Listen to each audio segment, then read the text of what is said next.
Ecclesiastes chapter 6 this morning.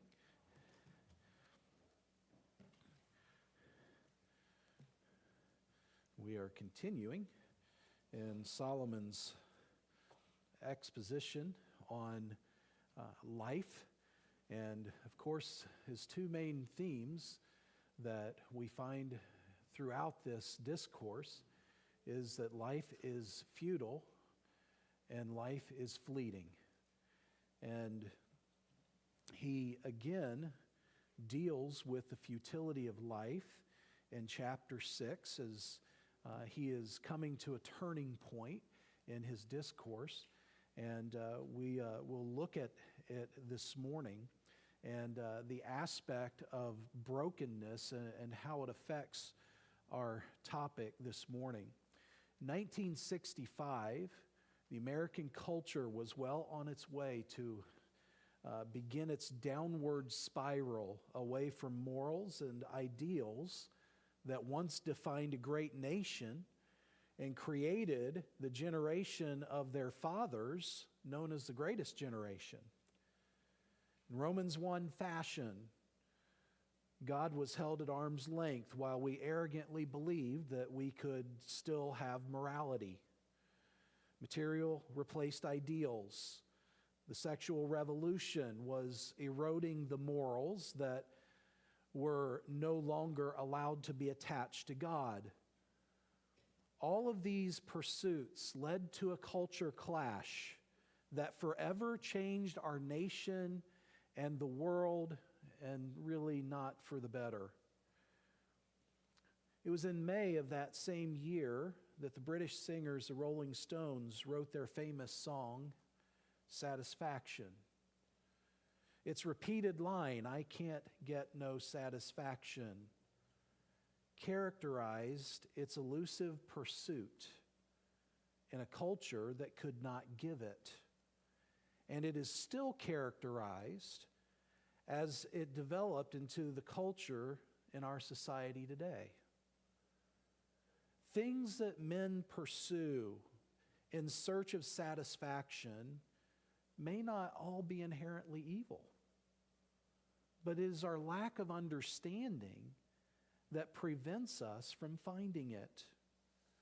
Aiken, in his commentary on Ecclesiastes, says this: the key is not how much or how little you have, but rather how you view what you do have. The basic idea is to enjoy what God has given you instead of craving more, and more. Enjoy food, enjoy drink, enjoy your work, enjoy your spouse and your family, because until you enjoy what you already have, new things will not help or satisfy. Why should God provide more for you if you are not content with what He has already given you?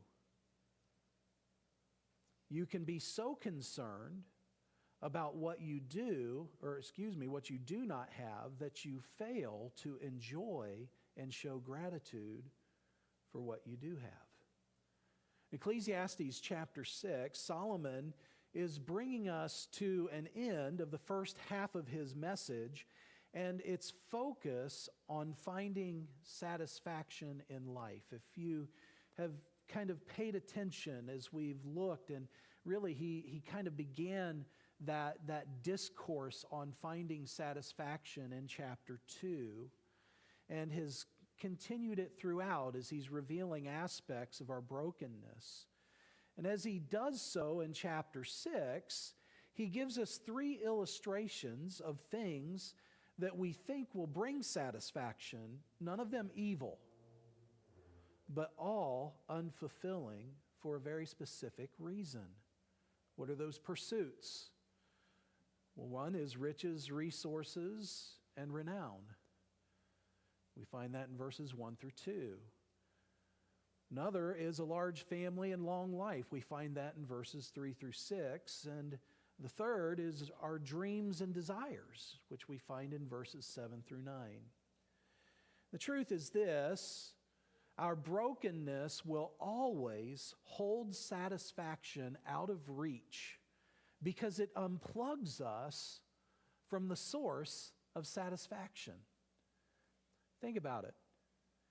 Our brokenness will always hold satisfaction out of reach because it unplugs us from the source of satisfaction. The deceptiveness of sin is the whole start of what we saw change our culture in such a drastic way. Think about this. Sin in the garden brought the deceptive thought that Adam and Eve weren't getting everything God could offer. Yea, hath God said, surely you will not die, right? Their absolute freedom in Him was painted as a prison because one fruit was withheld from them. Think about it. And beloved, I know when we look back in our understanding of Scripture, we think that seems absurd, that it would be that way, but put yourself in the place of Adam and Eve. And so now this absolute freedom in God, when the serpent comes along and he begins to give his message to Eve, now he's painting this picture. You're imprisoned. You can't eat of that fruit. And because you can't eat of that fruit, you're not free.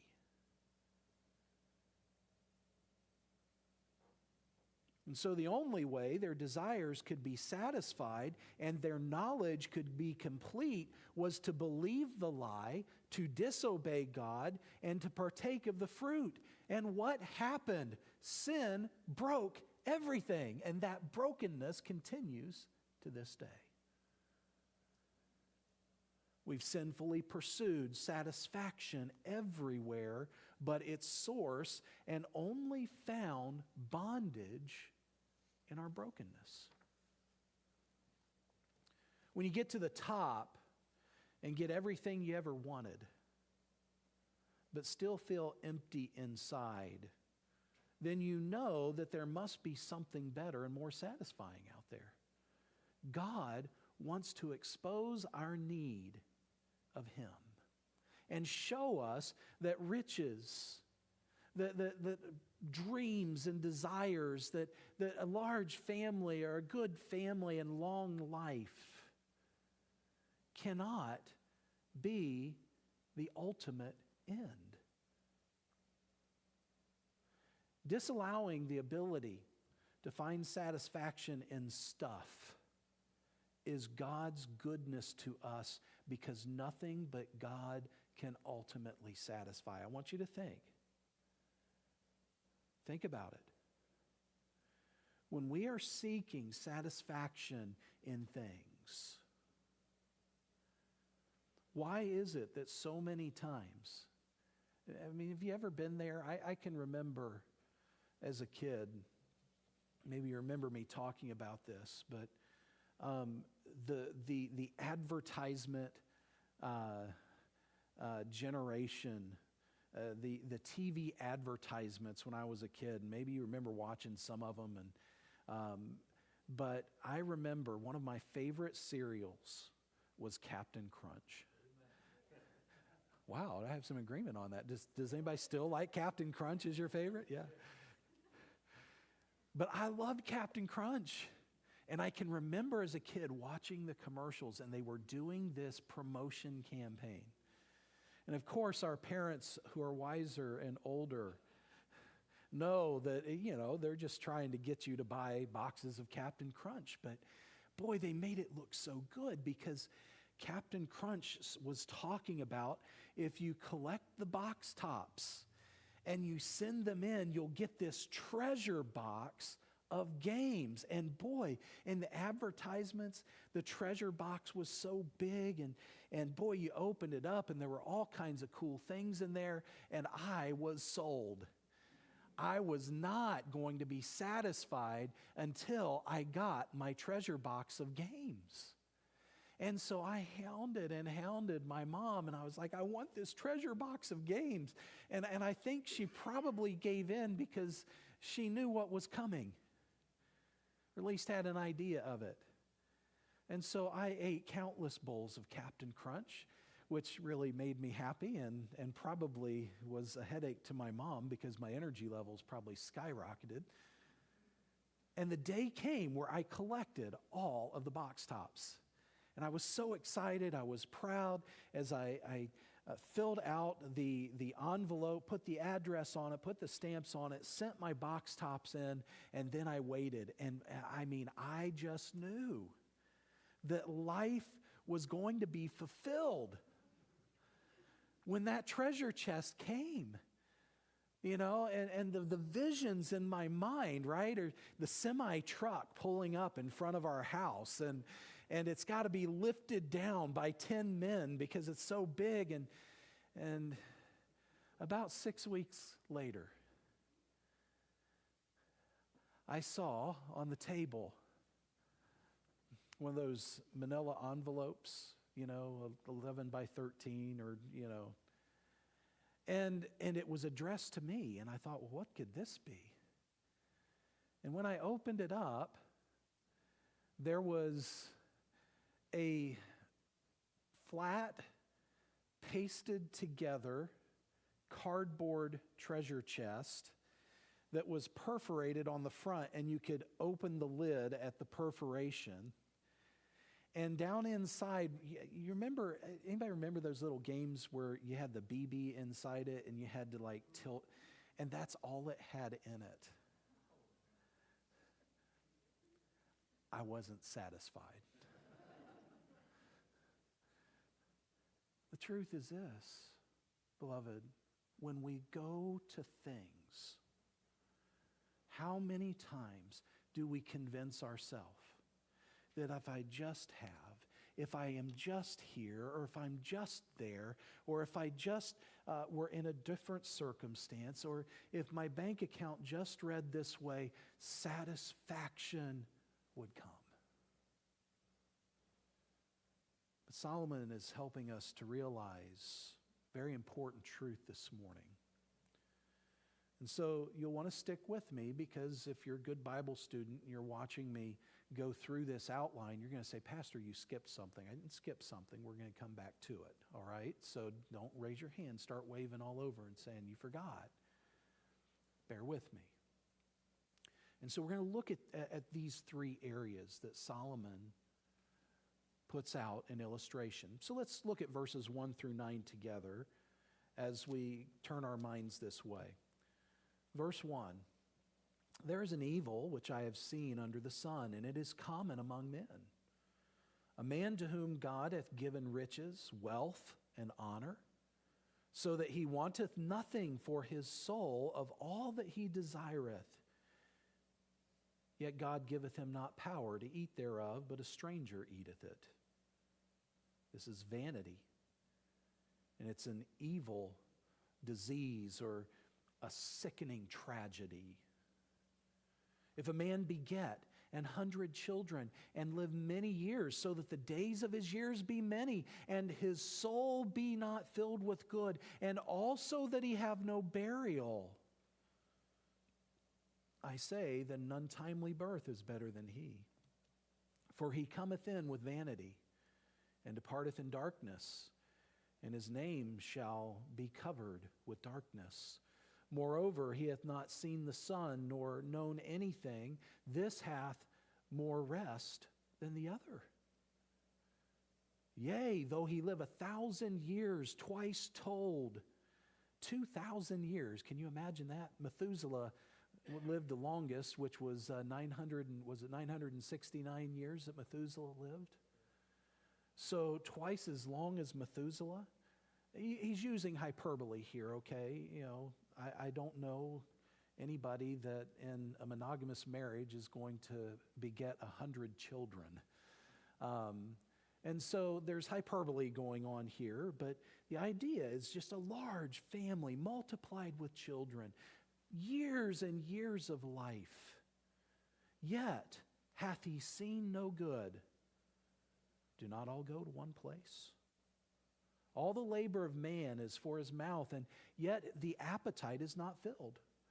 For what hath the wise more than the fool? What hath the poor that knoweth to walk before the living? The idea of that there is just simply a poor man he's figured out life. He's figured out how to live it and how to make his his means in this life,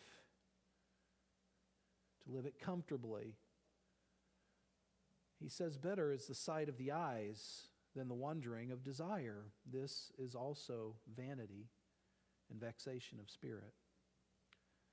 And so we look at first the riches, resources, and renown.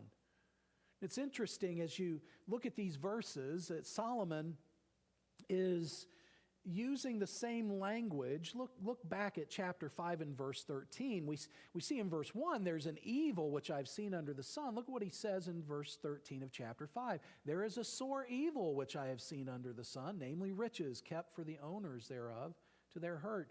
And so he's putting satisfaction, this pursuit, on a level that he is with greed, as we looked at in chapter 5. A man whom God has given what? Riches, wealth, and honor.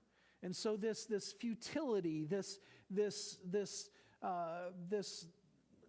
sickening tragedy that Solomon is laying out here in attaining the riches, wealth, and honor, so that he wanteth nothing for his soul of all he desireth. It's interesting that when you look at these three words, as Solomon is laying out this illustration, that you find the exact same phrase found in 2 Chronicles chapter 1. You remember what happened in 2 Chronicles chapter 1? It says there, and God said to Solomon, because this was in thine heart, and thou hast not asked riches, wealth, or honor, nor the life of thine enemies, neither yet hast thou asked long life, but hast asked wisdom and knowledge for thyself, that thou mayest judge my people over whom I have made thee king. Wisdom and knowledge is granted to thee, and I will give thee riches and wealth and honor, such as none of the kings have had that have been before thee, neither shall there be any after thee have the like. So Solomon is speaking from, no doubt, from experience here, and understanding that the riches and the wealth and the honor, the notoriety, the renown, the resources, and we talked about Solomon's resource at the beginning of our study. There could be nobody with better resource for this study than Solomon. And yet he's looking at this man, and we see the sickening tragedy in it. By whatever means, a death, a bad investment, a market downturn, tragedy that taps all of his resources, this man is not allowed to enjoy what he has accumulated. Enjoyment has gone to somebody else, not an heir. Look back at chapter 4, verses 7 and 8. Solomon is again reminding us of this process that we've come through, and really an ultimate pursuit of satisfaction. Look at verse 7, chapter 4. Then I returned, and I saw vanity under the sun. There is one alone, and there is not a second. Yea, he hath neither child nor brother, yet is there no end of all his labor. We see this man who has accumulated all of these things, and yet God giveth him not the power to eat thereof, but a stranger eateth it.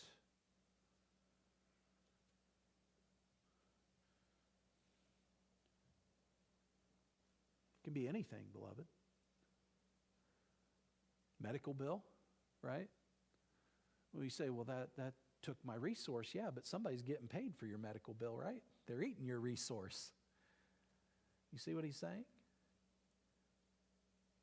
And it taps him to the point where he has nothing left behind. And no doubt, in this pursuit, as we've seen earlier in Solomon's discourse, there's no child left. Maybe it's a tragedy that takes his family, as Job saw early in his trials. Those who collect the debts or to whom the money went in payment for whatever, they're enjoying his wealth. And so he finds futility. Can I just say this, and I'm not advocating that we just live for the day, per se, and just throw everything to the wind and we're irresponsible. But take care of your finances now while you have the ability to do it. It's not always easy, and I can remember as a young man hearing the financial advisor say, if you put this much away every month, by the time you retire, you'll have this much. Not always easy to do, is it? Take care of your finances now while you have the ability to do so. And don't just leave it behind. Be prepared. Be prepared for death to come. Know where it's going. There's some enjoyment to be found in it now, and you can put it to use also for good after you're gone. I mean, after all, you did work and you did enjoy, and we find that Solomon in his conclusions tell us to enjoy life and to enjoy the increase that we've had. But let's plan to use it in the right way, even after we're gone. Educational trust funds for children, grandchildren, successive generations. I mean, what does Proverbs say? That it's good for the man who leaves an inheritance for his, what? Children's children. I saw that in a friend that I had. They had a relative who the Lord blessed with increase, and he had set up before death a trust fund that would accumulate money over the years, and that fund was specifically for his direct relatives to go to college.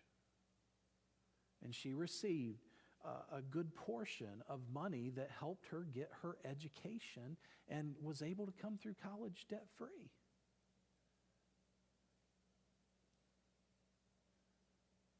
Legacy giving. Leaving it to a good cause, a church, a school, a college, a mission work, charities. I know, beloved, sometimes we don't want to think about the end of life. We don't want to think about what is to come. Specified use in your will. They're good things for us to plan. Not that, and again, this illustration that Solomon's giving, it doesn't mean that those things are always all going to come to pass. But let's be responsible. Let's be good stewards.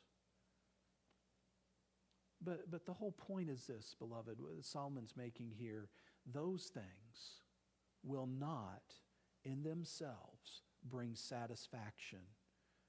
And the truth is, they can be just as fleeting as life. Remember 911? I do. I'm thankful that I was young when 911, or younger, when 911 happened. But I remember guys who were 6 months out from retirement. And boy, 911 came, and then what came after it? The crash, right? And I'm looking at guys who are sitting in their office at 65 years old, and they're going, I've got to work another 3 years. I just lost 6 figures in my retirement. You see, beloved, these things can be fleeting. Whether it's riches, whether it's resources, even renown. Sometimes we have a lifetime of renown. Sometimes we only get our 15 minutes, right? Sometimes not at all. Solomon says these things will not in themselves bring satisfaction. Verses 3 through 6, he deals with a large family and a long life. If a man beget 100 children and live many years, so the days of his years be many, and his soul be not filled with good, and also that he have no burial or is not lamented. That's the idea of that phrase. And then down in verse 6, yea, though he live 1,000 years, twice told, yet hath he seen no good. Do not all go to one place. Two things that are pursued here. And really things that were like the thing to have in the Old Testament economy. I mean, it was something to have a large.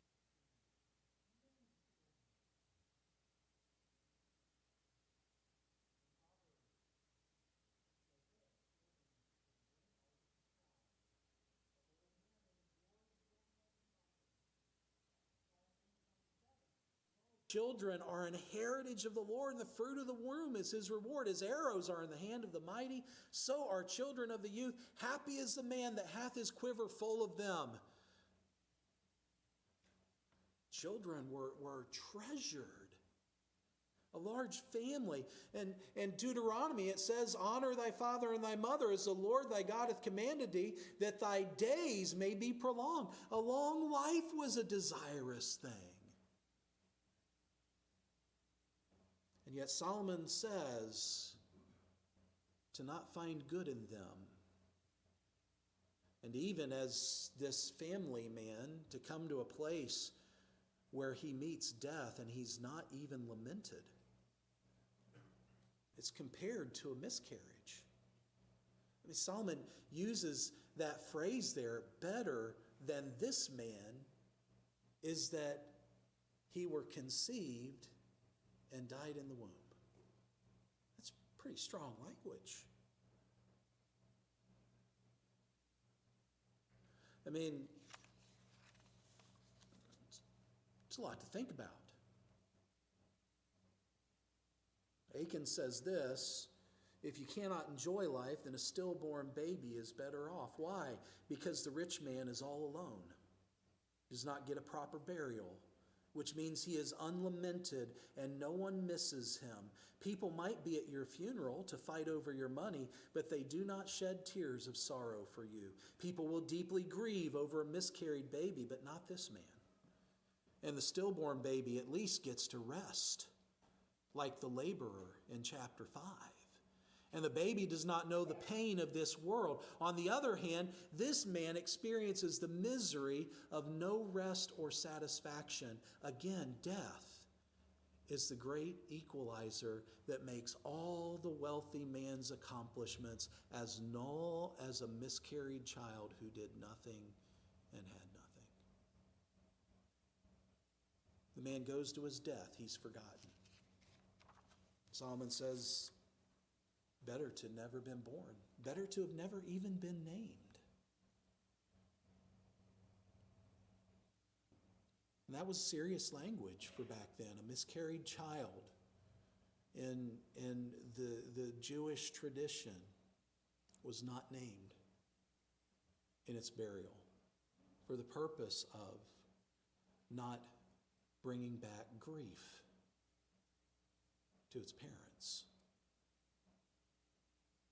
Solomon says, what good? What good's a large family? What good is a wonderful family?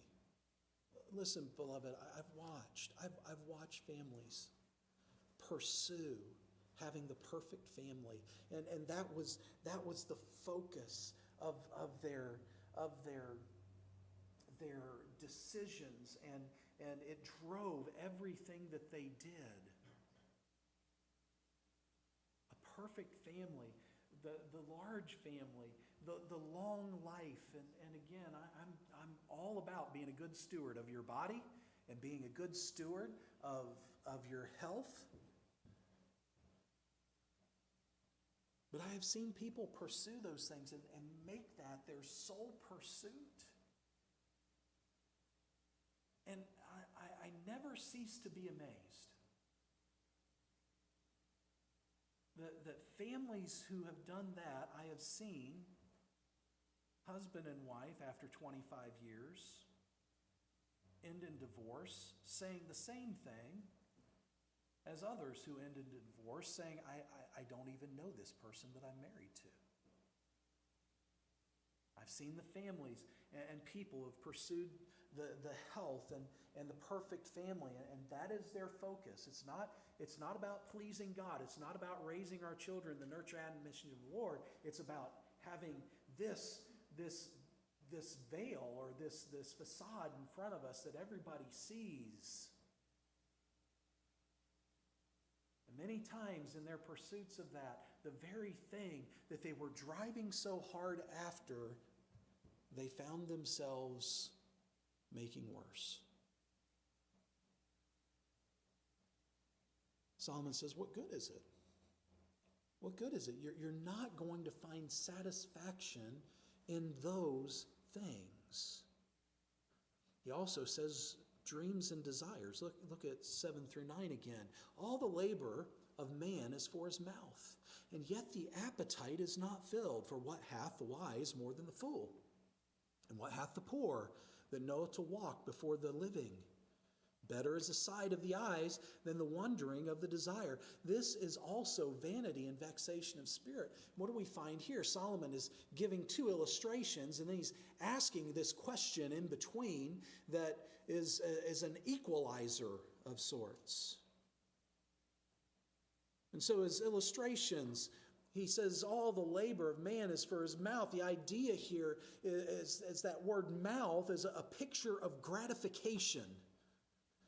And he's reminding his readers that labor is in large part motivated by the search for gratification. We saw that back in chapter 5 and verse 10, where he says, he that loveth silver shall not be satisfied with silver, nor he that loveth abundance with increase. This is also vanity. Barak says this in his commentary. The proverb teaches that a person living as mere human being without God in his or her life can never find satisfaction in the quantity of possessions, wealth, children, or years of life. It's never going to be filled. The truth is, beloved, our brokenness creates within us, because it unplugs us from God, a God-shaped void that can only be filled by God himself. We can try to fill it, but just as infinite as God is, there's only one that can fill it, and that's an infinite God. And so he says his desires can't be fulfilled.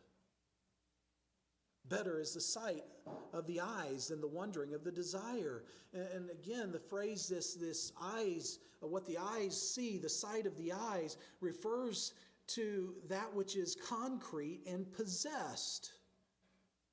It's something that's real, it's tangible. But in the other phrase, the desire of the soul, it refers to that which is in the imagination, in our mind, in our desire, or we even lust after. An object of want.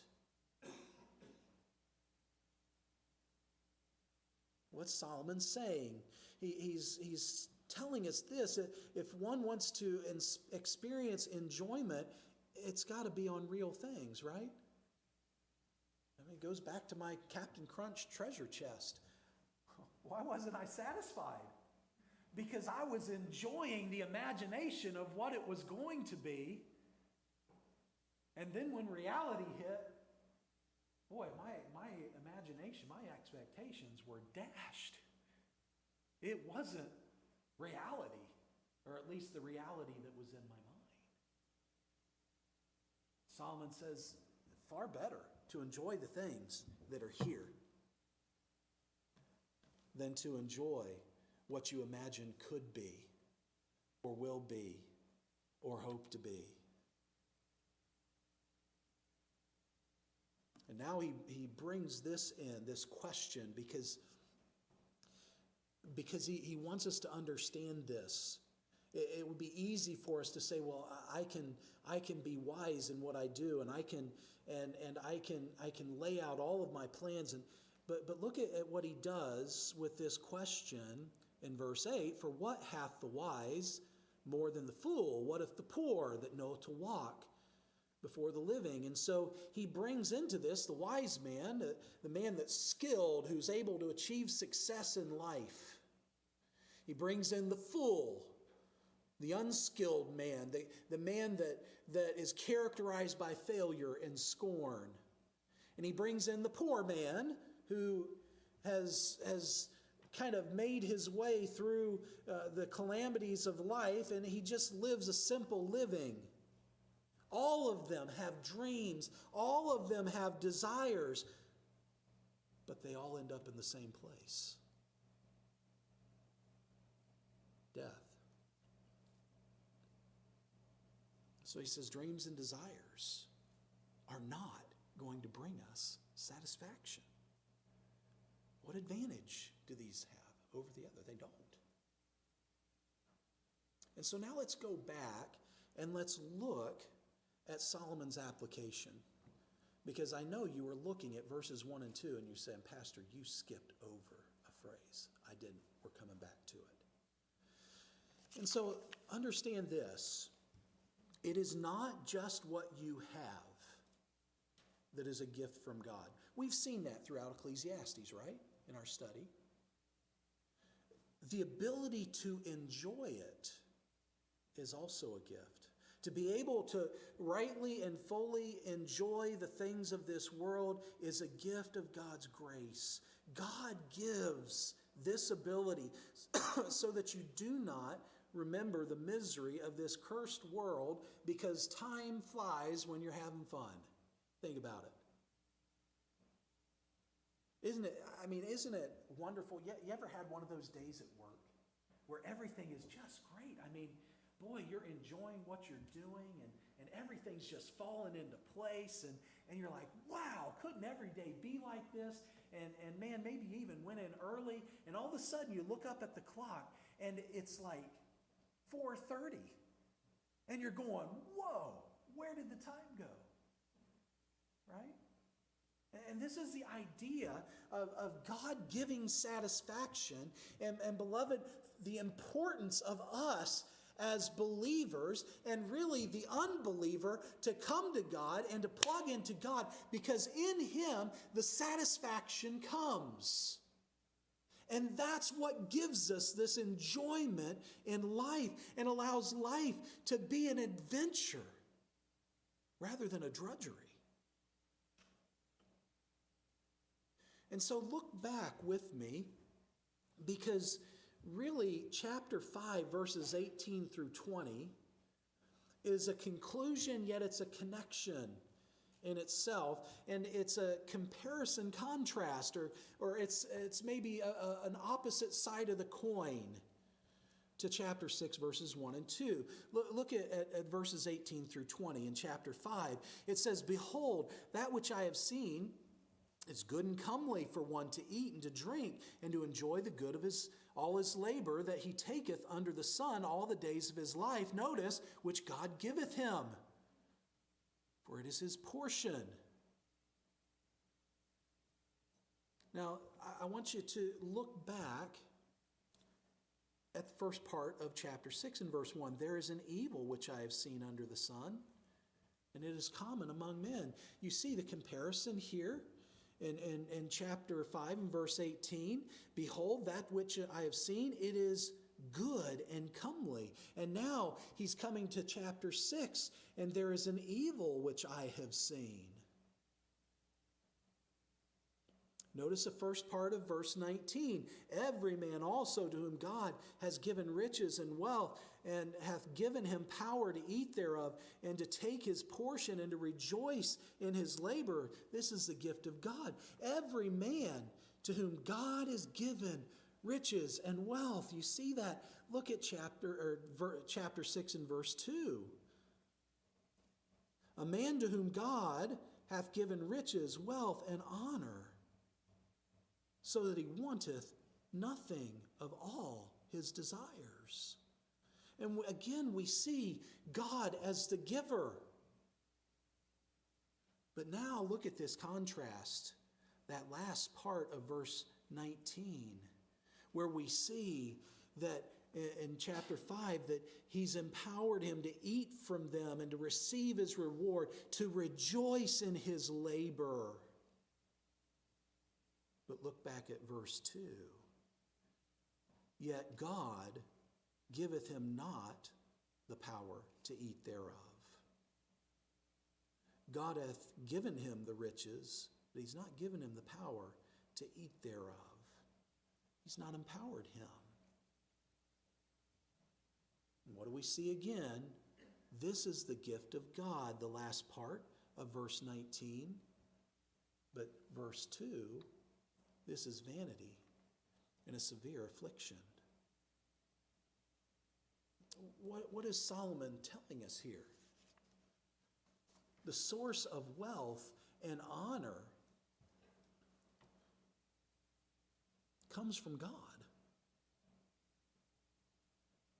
But it's only half of the equation. God must also empower the enjoyment of those riches. That's what's missing in these men that Solomon has described. It's crucial for us to understand in this world today.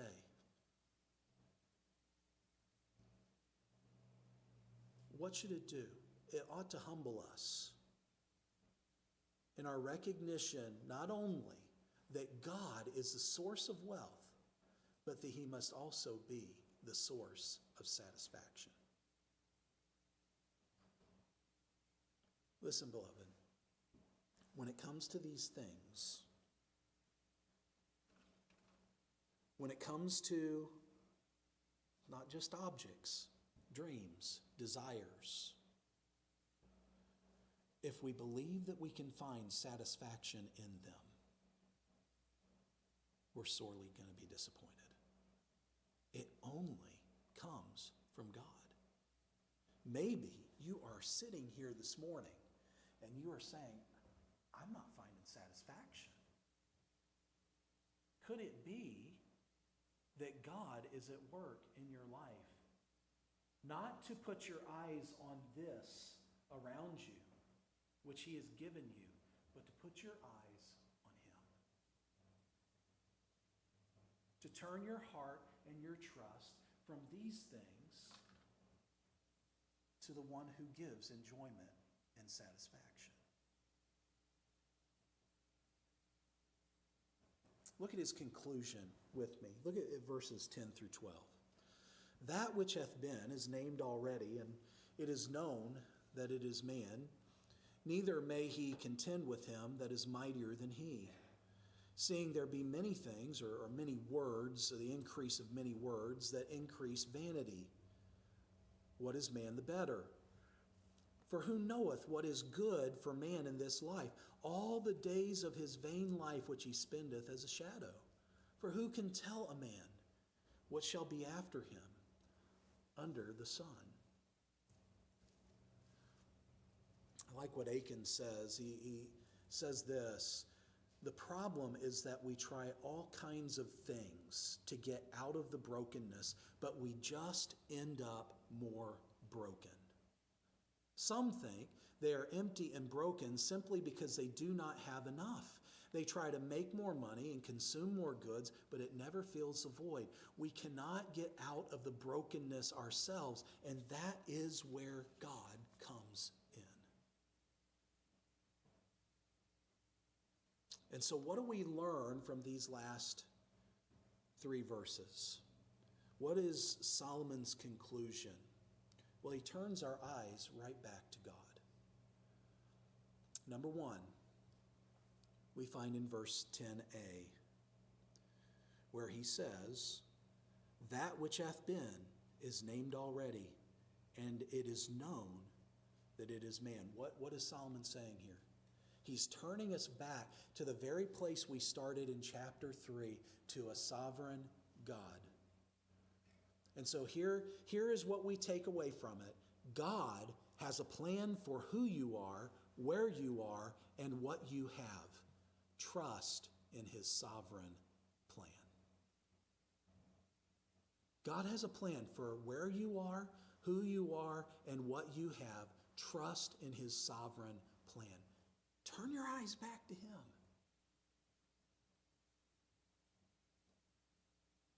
In verses 10b through 11, we find the third thing. Look at it. Neither may he contend with him that is mightier than he, seeing there be many things or words that increase vanity or futility. What is the man? The better. Well, I'm going to argue with God. I'm going to contend with God. God, I don't like where I'm at. God, I don't like your reasoning. God, I don't understand your reasoning. God, I don't like this. I don't like what you have for me. I don't like what you've given me. I don't like where you've placed me. I want to be here. I want to have this. No. It's futile. What's he telling us? I love what Wiersbe said. He said, our greatest freedom comes when we are lovingly lost in the will of God. Whose will are you lost in this morning? I'm not satisfied with where I'm at. Whose will are you lost in?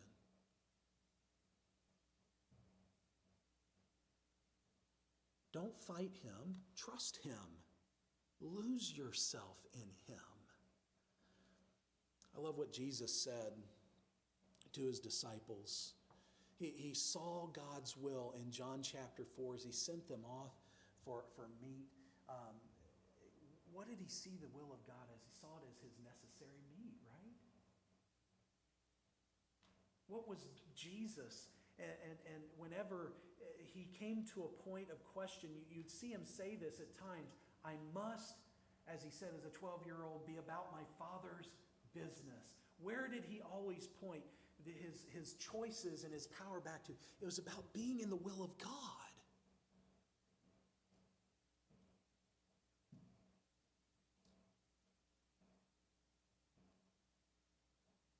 Does he know where you are right now? Does he know who you are?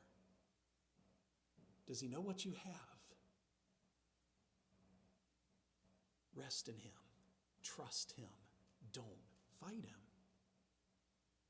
And then third we see in verse 12. Look at it with me. For who knoweth what is good for man in this life? All the days of his vain life which he spendeth as a shadow. Think about what Solomon's saying here. We know he's pointing us back to God. I mean, you ever ridden a roller coaster? I remember the first roller coaster that I rode, which was the major roller coaster. When I got to be this tall instead of that tall. When we went to Kings Island, the Beast was the big roller coaster. All right, probably not heard of the Beast, but huge wooden roller coaster. And man, I was so worked up for that. And I got on the roller coaster, and it seems like we hit just a couple of curves, and we were pulling right back into where we started. They don't last. They're only a couple of minutes. And the truth is, beloved, our life is like a roller coaster ride. It is fleeting. We don't know how to find satisfaction and enjoyment in this short little span of a vapor that is our life. But think about this. Here's what we take away. God's direction is known and is for our good. Only the Creator, the sovereign God, knows how to maximize our satisfaction in the short amount of time that we have. Live for him in the now. Find your satisfaction in him in the now.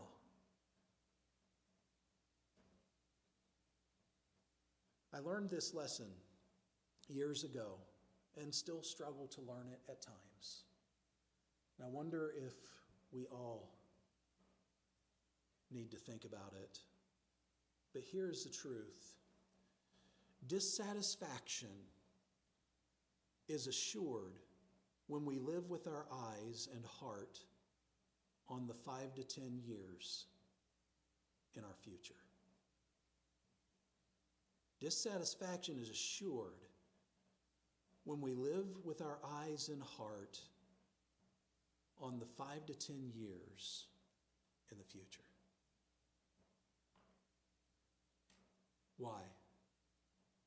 Oh, because it'll be so much better then. 5 to 10 years, here are my plans, and we'll be here, or we'll have this, or we'll have accomplished this, or we'll have done that. And beloved, the truth is that 5 to 10 years in the future is always 5 to 10 years in the future. And if we can't find satisfaction in the now, when the future comes, it will be a sore disappointment. The same dissatisfaction will be there. But beloved, when we turn to a God who knows all, who knows how to maximize our satisfaction in this life,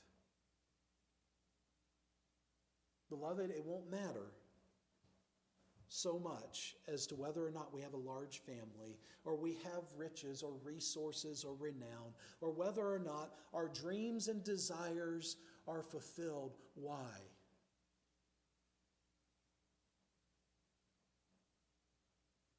What does the psalmist tell us?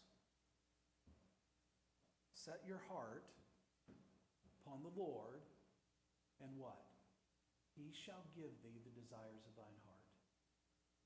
It doesn't mean that because I want that beautiful 1966 Mustang that is down the road and occasionally parked out in front of that house with that beautiful white racing stripe down the center. That doesn't mean that if I set my heart on the Lord that He's going to give me that. No, the idea is this, and this is the point that Solomon is making to us this morning. When we set our heart on God, when we look to Him for our satisfaction, what will He do?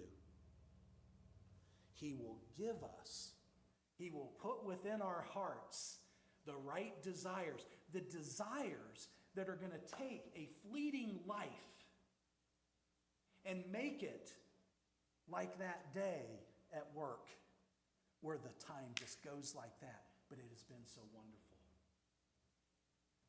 And even though we'll have rocky places and we'll have ups and downs, what will God do? He will bring the enjoyment and satisfaction. Beloved, let's learn our lesson well today.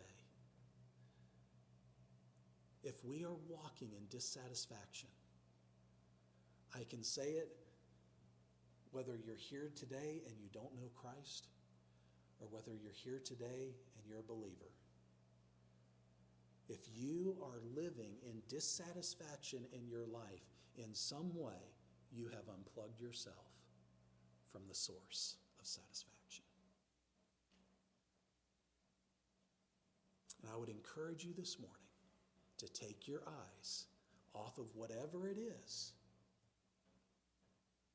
and put them on the God who knows what is, who knows who you are, where you are, what you have, and He knows what will be. Father, we thank you so much that we can trust you. And Lord, these are things that are sometimes hard for us to process through. Sometimes we attribute even evil to some of these things like riches or wealth or renown. But Lord, the truth is they're not evil in themselves. And Lord, many times we are tempted to give in to the brokenness that is within us to find satisfaction in those things. And yet God, as Solomon reminds us, you are the one who not only gives, who not only puts us in a place that is for our good and we can be content, But Lord, when we are plugged into you, Lord, when you are our heart's desire, Lord, when being lost in your will is what we desire, Lord, you bring the satisfaction and enjoyment that fleshly, broken side of us always finds elusive. And so, Father, this morning, I pray in this time of invitation, Lord, that we would look to you. And as we look at our lives, Lord, as we look at things in which we are just struggling with satisfaction, with enjoyment, with contentment, Lord, that we would take our eyes off of those things and look to you and thank you for what you have given us and where you have put us, and trust you for the next steps, and trust you for where we are. And Lord, although we may be good stewards and we may lay out our plans, but Father, that it is a plan and it is a foresight that is within your will and looking to you. As Proverb tells us, lean not into our own understanding, but in all thy ways acknowledge you, and you will direct. You will make our paths straight. Lord, may it be in our lives today. Father, may people around us look at our lives and see some of the most joyful, satisfied, contented people because we are lost in your will and in your love. Salt and light in this world. Not just speaking the gospel, but Lord, living it in fullness and truth. Father, speak to our hearts this morning.